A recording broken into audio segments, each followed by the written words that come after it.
attention in the news, as per usual. And I want to talk about the January 6th trials. Hearings, not trials. There's no trial. There's never going to be a trial. But I want to specifically talk quickly. This isn't going to be one of my long, drawn-out videos. I'll make another one of those later. But I want to talk about the January 6th trial hearings.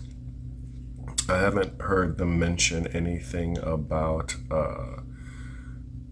the threats to the junior members of Congress, the black and brown members of Congress. They're not going to mention that. They've had several opportunities. I heard the initial trials back in February of 2022, and it consisted of officers talking about their experiences. What's his name? Fellaini, whatever, the white guy with all the tattoos. I'm pretty sure he's got a swastika tattoo on him somewhere. Talking about how he was injured. They beat him with his own baton. They grabbed his gun. They talked about shooting him with his own gun. They pepper sprayed him. They maced him. They tased him. They had this Dominican officer. The Dominican officer talked about how he came from another country and he came to America, and he was so proud when he served in the military, and he felt extreme pride after his military service was over. He felt extreme pride. He talked about how he couldn't feel any more proud when he became a member of the Capitol Police. He felt like it was his duty to protect democracy, the great country of America that fostered his development, and he now has a home and two-car garage and a nice neighborhood, and he sends his kids to nice schools and they eat nice meals, and how America dream in America.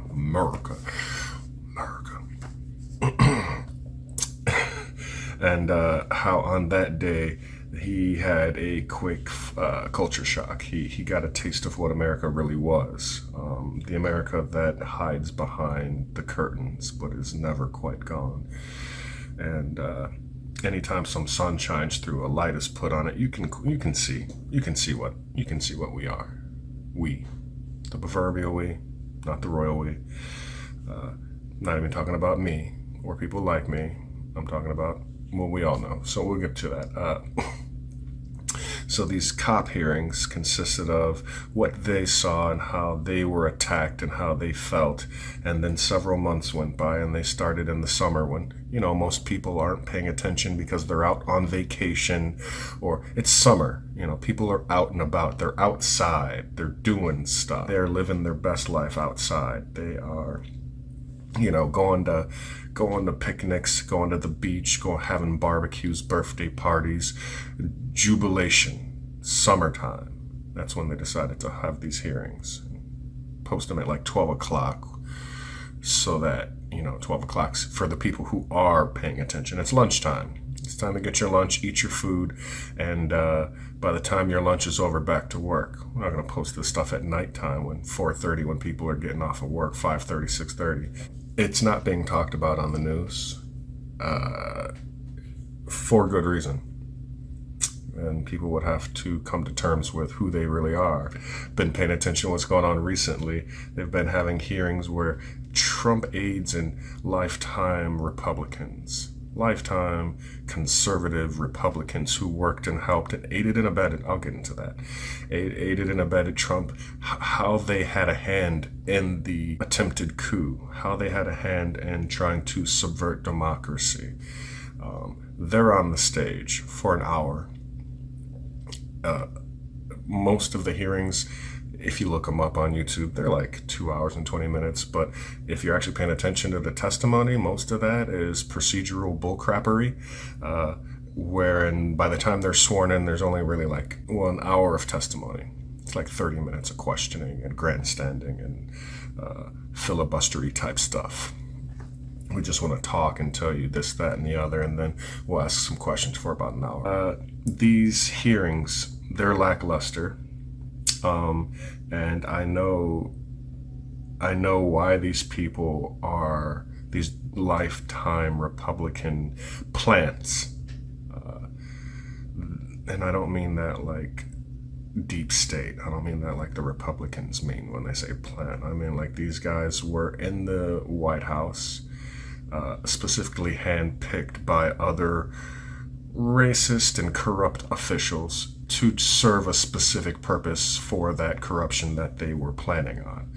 And now they're on stage talking about all the deeds other Republicans are doing. And they have to be on stage because they were subpoenaed. The power of subpoena is supposedly absolute. Supposedly. If you're called to testify, you have to come.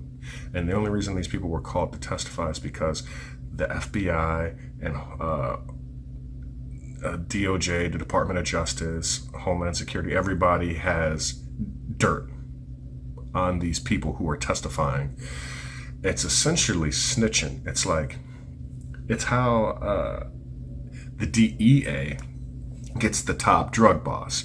They get the low-level drug guy, and the drug guy rats because they offer him a plea deal. He cops out on the enforcer. The enforcer rats, and he tries to cop a plea on the guy above him, the mid-level boss, and so on until they get the top guy, Noriega, Guadalamada or wherever.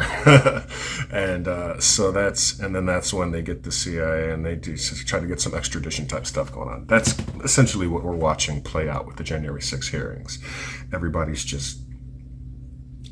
that's there is dirty. Now, the questions are written, the line of questions are written in such a way where they're not talking about the bad deeds, the evil deeds, the corruption that these testifiers have done. They're talking about, and they're phrased, all of the questions are phrased in such a way where there's no culpability. We're not even going to mention you and Johnny both did some crimes. Tell us about what you and Johnny did. It's like, so what did you hear? What part were you aware of? How did you come to be in this? And how did you come to get this information? How did you come to be aware of this situation? So these emails that we have, where you're a part of a chain of emails, but these emails that we have, tell us about the emails specifically as it regards to what Trump other aides did. And it's just essentially a rat tier. This is like climbing up the little rat tier. I want to hear specifically about members of the squad. Because last year there was a lot. In 2021, there was a lot, specifically January 6, 2021. There was a lot of news coming out, a lot of reports and a lot of news coming out talking about how members of the squad were specifically targeted for assassination.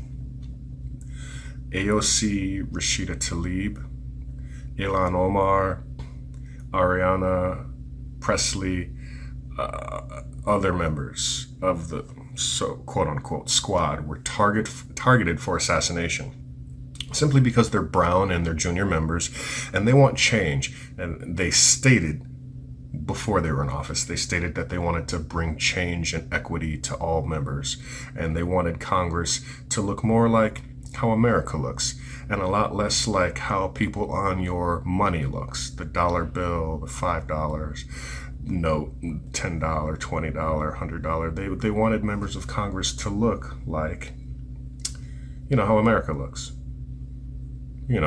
How members of a certain type are afraid that America's starting to look, more brown. Roundabout way of saying they wanted members of Congress to reflect the population of their constituency. If you come from Atlanta, Georgia, if you're a member of Congress from Atlanta, Georgia, Atlanta's one of the blackest towns and counties and jurisdictions. Like, that is brown. Georgia's pretty brown. Like, if you come from like a brown place, there shouldn't be some white guy with a, pasty face who's only a member of Congress from that state because he owns property there and he campaigned there and he got a lot of campaign finance donations from a lot of mega corporations. They wanted to challenge the system, so they stayed. And they wanted to bring a different face to Congress, a fresher face. And they were targeted for assassination. And I mean that quite literally. There's no hyperbole in my voice. What happened was, here's my hair going crazy again. The hair likes to do its own thing. It loves doing its own thing. Like, combing does nothing. Like, just shit's just like, I'm doing my own thing. Get back to what I was saying. They were targeted for assassination. In 2021, there was lots of talk about how members of Congress in their offices at the Capitol, they have door locks, door jams, like just for types like just in case situations like January 6th happen. There's door locks, there's emergency buzzers, there's emergency alarm buzzers, there's like panic room style security measures. Apparently that's installed in, I guess, most or all members of Congress's office. Had no idea. I'm kind of new to learning this kind of thing. Just learned it. Like, there's panic room type alarms. I guess like under your desk or something, there's a button you press that alerts security. They need to get to your office right now. And the reporting that came out was that those systems, those alarms, were specifically disabled. Like disabled, like not snipped, like cut, like a cord, like they were disabled somehow. Either they were hacked or somebody who knew something, like somebody has to know how that happened. And they were disabled before January 6th, planning and intent. This is a real ass coup. These people, members of the squad and the new congressional members, new members of the House and new members of the Senate, they had. There was also reporting that their aides were telling them, like, no, take off your pin. There's a lapel pin that symbolizes that you're in Congress. Take off your pin and hand it to the most white member here. If you're going to have to try to sneak out in the crowd, we don't want you to be easily identifiable by way of pin. Like if you were AOC type, if you were Rashida Tlaib, Ilhan Omar type, your face is very recognizable. These hogs, as Hassan Piker calls them, they have murder porn, and by way of memes. They have murder memes about how they would love to murder you. So I'm just gonna get back on topic. So they were told that they were supposed to take off their lapel pins and hand them to like blonde-haired Becky, because Becky will get ire, but Becky won't have her arms ripped off. So there's just so much reporting on this, and that is what they're not talking about. They're still talking about how Donald Trump orchestrated it, and they're going level by level to figure out how he did it. We all know how he did it. We were there, we witnessed it.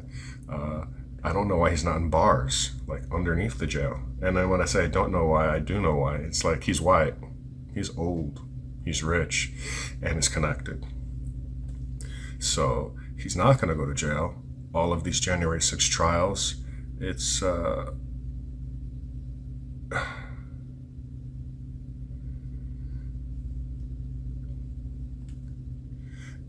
it seems like it's procedural filleting. It seems like this is what we have to do. We don't want to do it because if we wanted to do it, he'd be in jail. I know there's a lot of people right now who are sitting in jail awaiting trial and falsely accused because some cops just wanted to arrest. They have to make their quota. And there's no evidence against them. I know people who spend their entire lives in jail because they were falsely accused, and there's no evidence against them, and it doesn't matter. This is not that case. There's overwhelming evidence. There's too much evidence. The FBI has seized phone records from cell phone providers and had all of that transcribed. They know who you were. They've seized emails and laptops. All of that shit that you do, it's up there, and it doesn't go away. Not a single text is ever deleted. permanently. It can't. They're not deleting texts. They're not deleting emails. You send a dick pic, you send a nude. That's there for life. That's there for not just your great great grandchildren. If they're tech savvy enough, they can see your sweaty balls. So stop sending dick pics. They have the information. They have the information, and this is procedural filleting. This is not worth a damn. And the thing I wanted to hear about, they're not talking about. They're not talking about how junior members of Congress were targeted for assassination by other members of Congress. That's the part I guess I left out earlier. Other members of Congress tried to direct and focus the ire, vitriol, and angst and rage of these crazy white folks to go kill the other members of Congress. They have emails of everyone. This has been investigated for the last year and a half.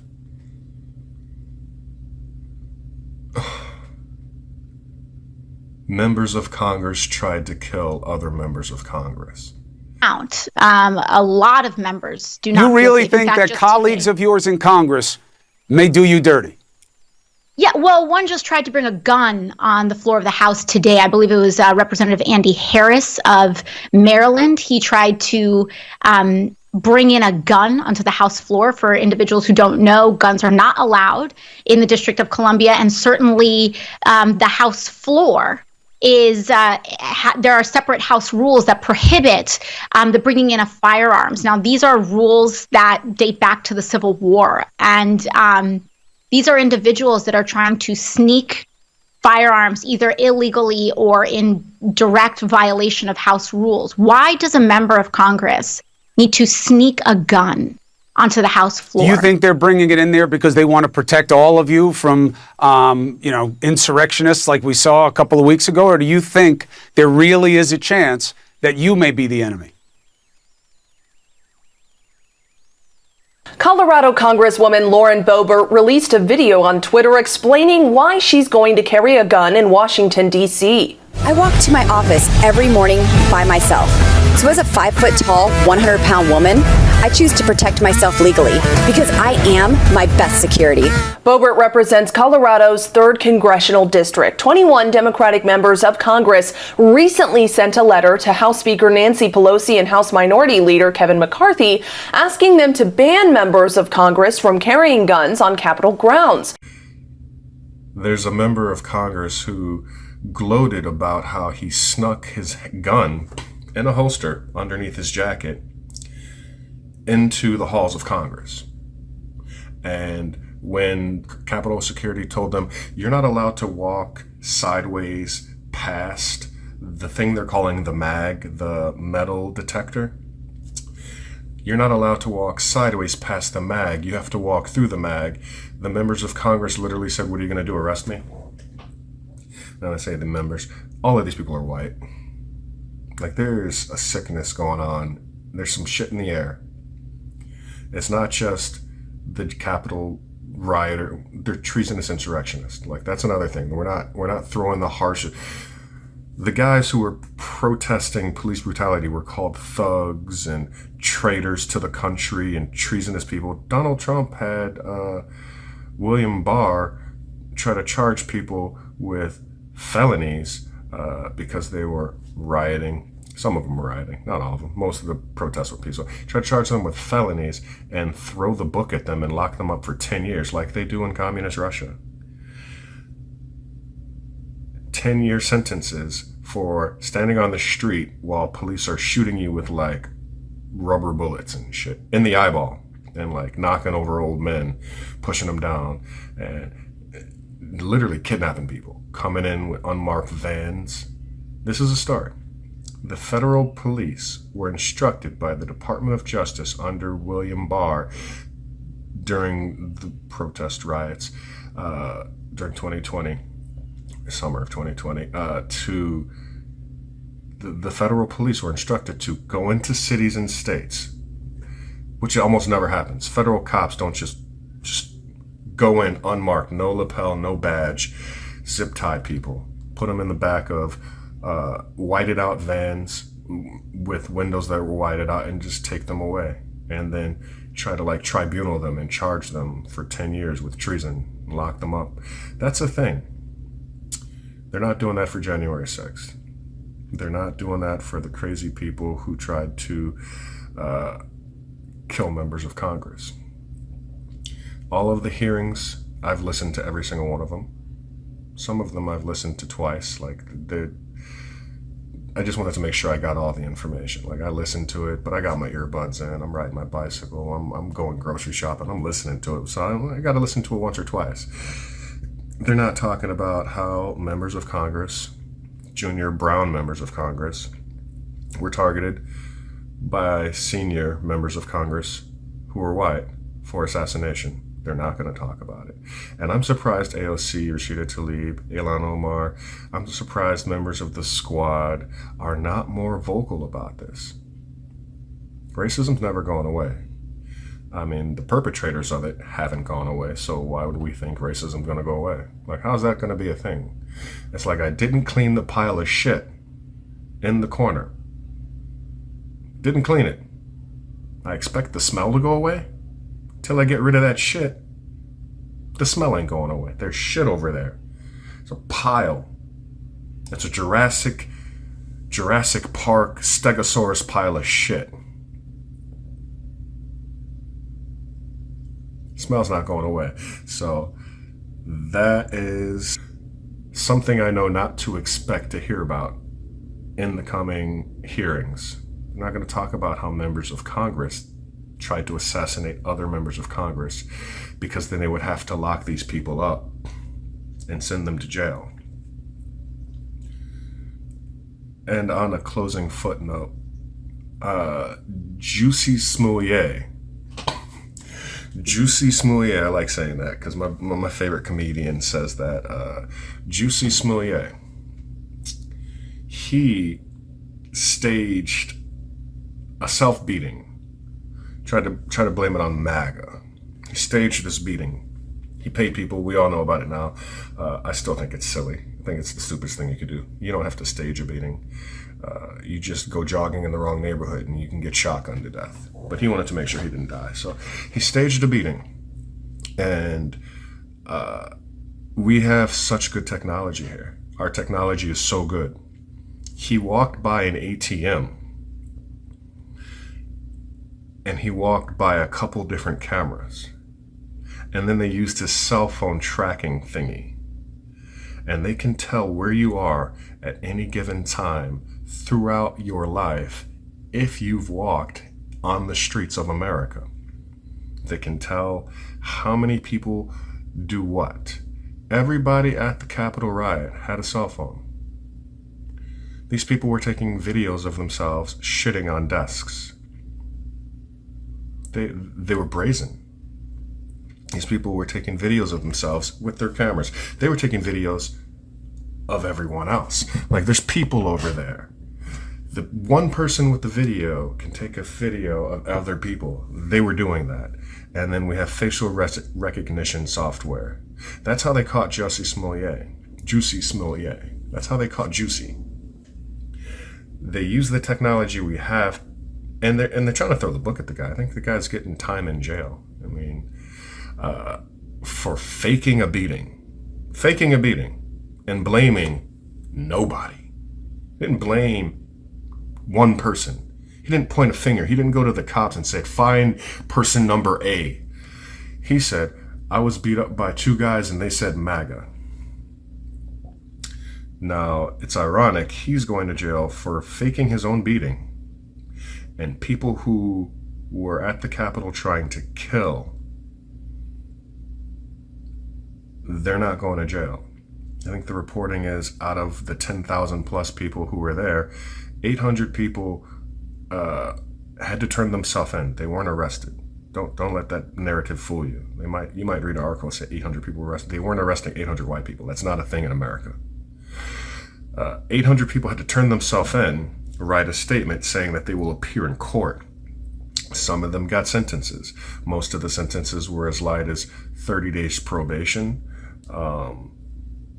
Class C misdemeanor, trespassing. They were trying to kill. They had gas masks. Some of them had gas. Some of them had tasers. Some of them had long rifles. What we're learning from this hearing is some of them had long rifles and handguns. Tasers, gas, bear mace, clubs, spears, knives, Bowie knives, crossbows, bombs. There was bombs at the DNC and the RNC. They were there. They meant business. The same technology that caught Jussie Smollett, the same technology. They reverse tracked him back to the hotel. They literally have cameras everywhere, in Chicago and most of the world, but specifically big cities. Capitals, no different. Every square inch of the Capitol is covered by cameras. They got drones flying over all the time. It's to protect our Capitol. They've got drone footage of these people. They've got my point. I'm droning on. Out of the 10,000 plus people, like 800 people had to turn themselves in, sign a statement, show up in court. And a few of those 800 people got hit with sentences like 3 months in jail. Most of them got hit with like community service, 10 days in jail, pay a fine. It's like a pirated movie, trying to kill members of Congress, trying to stop democracy. They've essentially just given them a slap on the wrist because we know one thing America's good at, it's racism. And they're not going to start locking up 10,000 white folks, even if they're trying to do stuff like tyranny and overthrow democracy and kill members of Congress and literally start what's that thing that town's called in The Handmaid's Tale? They're trying to start that town, whatever that town's called in The Handmaid's. They're trying to start that. They're like, hey man, America. The one thing I want to hear is that they're going to start locking up 10,000 white folks for trying to destroy democracy. I want federal agents, unmarked agents, to come into their houses, zip tie them up, toss them in the back of a whited out van, start shooting at them with rubber bullets, start brutalizing and beating on these evil motherfuckers. That's what I want. What I'm gonna get is disappointed in the next few hearings when Donald Trump, nothing bad happens and he's not in jail and he becomes our president again. And then they will probably scour the internet, find this video, and I'll be in jail for speaking the truth about how people are specifically evil. You know what type of people I'm talking about. And how members of Congress were targeted for assassination by other members of Congress, but literally never going to get mentioned.